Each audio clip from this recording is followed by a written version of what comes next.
Existen muchos mitos en torno a la que posiblemente sea la mayor estructura jamás construida por el ser humano, la Gran Muralla China.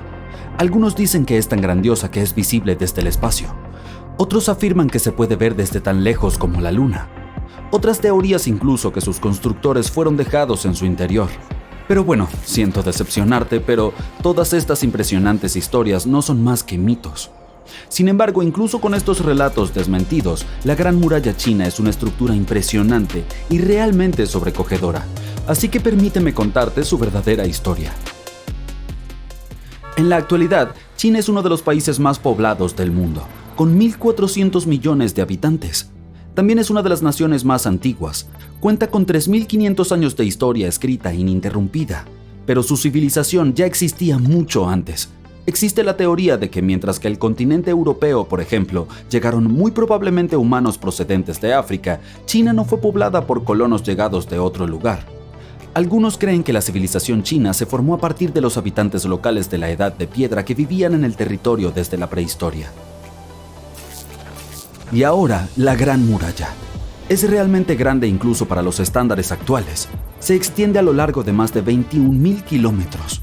Para imaginarlo mejor, es casi 5 veces la distancia entre Nueva York y Los Ángeles, o incluso un poco mayor que la distancia entre los polos norte y sur. Ni siquiera en los tiempos modernos se ha construido nada tan grande. Por supuesto, no se tardó un solo día en construir la Gran Muralla China. 2. Continúa. De hecho, la muralla se estuvo construyendo durante siglos. Quizás sepas que las ciudades antiguas tenían murallas a su alrededor para protegerse de los invasores. Sí, las ciudades chinas también las tenían. El primer emperador chino unió el país en el 220 a.C. y tuvo una idea brillante pero muy ambiciosa: convertir todas las murallas de las ciudades en una enorme que defendiera la frontera del país de los ataques del norte. Un general de confianza dirigió la construcción, reclutando a un gran grupo de trabajadores, soldados, plebeyos y convictos. En aquella época, la muralla se construía con tierra apisonada y madera. En algunos lugares estratégicamente importantes, las secciones de la muralla se solapaban para proporcionar la máxima seguridad. Los muros tenían una altura media de 8 metros. Pero la Gran Muralla aún no tenía el aspecto de construcción que conocemos hoy. Cada emperador siguiente retomaba el proyecto, reforzando la muralla y ampliándola, reparándola, pero también modernizando las técnicas de construcción. Algunos la construyeron con ladrillos, otros con bloque de granito y mármol. Las torres de vigilancia y las plataformas tampoco estuvieron ahí desde el principio. Las añadieron los emperadores Ming. Las atalayas permitían comunicarse con las demás partes de la muralla mediante mensajes de humo y fuego. Así pues, la construcción es bastante inconsistente en cuanto a materiales, pero eso solo le añade más encanto y demuestra cuánto esfuerzo y tiempo llevó a hacerla. La razón de que algunas partes de la muralla lleven siglos en pie y sigan en buen estado es la harina de arroz glutinoso. Resulta que este pegajoso mortero de arroz es casi como el cemento. Es muy resistente e impermeable y sella los ladrillos tan herméticamente que ni siquiera la maleza furtiva puede crecer entre ellos. También puedes observar que algunos ladrillos tienen inscripciones grabadas. Estas fueron dejadas por los obreros que construyeron la muralla. Su finalidad era garantizar la calidad. Contienen información como la ubicación, la cantidad y los funcionarios responsables. Así, en caso de problemas con la calidad de los materiales o la construcción, se sabría quién debía responder por ello. Recientemente, un grupo de investigación ha revisado documentos históricos oficiales de la dinastía Ming que gobernó China entre los siglos XIV y XVII. Encontraron registros de puertas secretas en la Gran Muralla, así que decidieron encontrarlas. Utilizaron un robot volador para capturar fotos continuas con una resolución centimétrica. Fotografiaron el 90% de la muralla construida durante la dinastía Ming y descubrieron los restos de más de 220 puertas secretas a lo largo de la construcción. Algunas de ellas tienen una anchura y altura específicas que solo permiten el paso de una persona. Otras son lo suficientemente grandes como para permitir el paso de 2 caballos al mismo tiempo. Pero, ¿por qué están ahí las puertas? El objetivo principal de la Gran Muralla era proteger al país. Construir puertas que dejaran entrar al enemigo sofocaría el objetivo de tener una muralla. Así que, por supuesto, las puertas eran pasadizos secretos.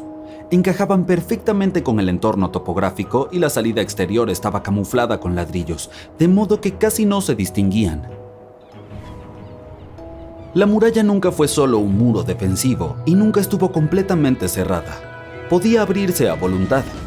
También era una estructura utilizada para el comercio, la comunicación entre el interior y el exterior, y por supuesto para la defensa y el espionaje. Algunas puertas se utilizaban para comerciar con el otro lado. A través de otras pequeñas, una persona se escabullía para espiar el enemigo que vivía al otro lado. Las puertas ocultas también eran útiles para un ataque repentino. Como recordarás, algunas estaban camufladas con ladrillos en el exterior. La salida era tan indistinguible que el enemigo no tenía ni idea de dónde se encontraba exactamente. La entrada interior para los soldados chinos era hueca. Así podían atravesar la muralla y romper la puerta de salida camuflada desde dentro, iniciando su ataque sorpresa. Aunque el objetivo principal era impedir que los forasteros entraran en la ciudad, la muralla no era demasiado eficaz en ese aspecto. Se podía escalar o rodear. Por ello, estaba vigilada en todo momento, y los guardias daban señales a las tropas si veían acercarse al enemigo. Además, el muro proporcionaba más tiempo para movilizar y aumentar las fuerzas del país o atraer a las tropas enemigas a una posición estratégica difícil. La construcción se detuvo a finales del siglo XIX. La muralla perdió su importancia estratégica y militar debido a los avances tecnológicos.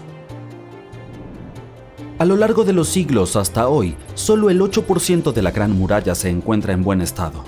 El resto está dañado. Además, alrededor de un tercio de la construcción ha desaparecido sin dejar rastro debido tanto a la erosión natural como a los daños humanos. Podría decirse que ahora es solo una muralla bastante buena. Como recordarás, las primeras partes se construyeron con tierra apisonada y madera. Y estos no son los materiales más infalibles si hablamos de miles de años. Además, los métodos agrícolas destructivos convirtieron grandes zonas en un desierto y contribuyeron a la erosión.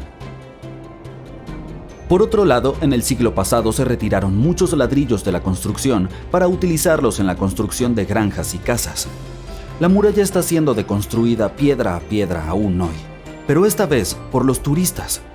Bastantes de ellos se llevan una roca como recuerdo.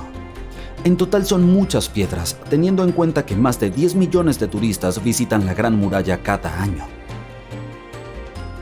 Desde 1987, la muralla es Patrimonio de la Humanidad de la UNESCO, lo que pone en relieve su extraordinaria importancia para la humanidad.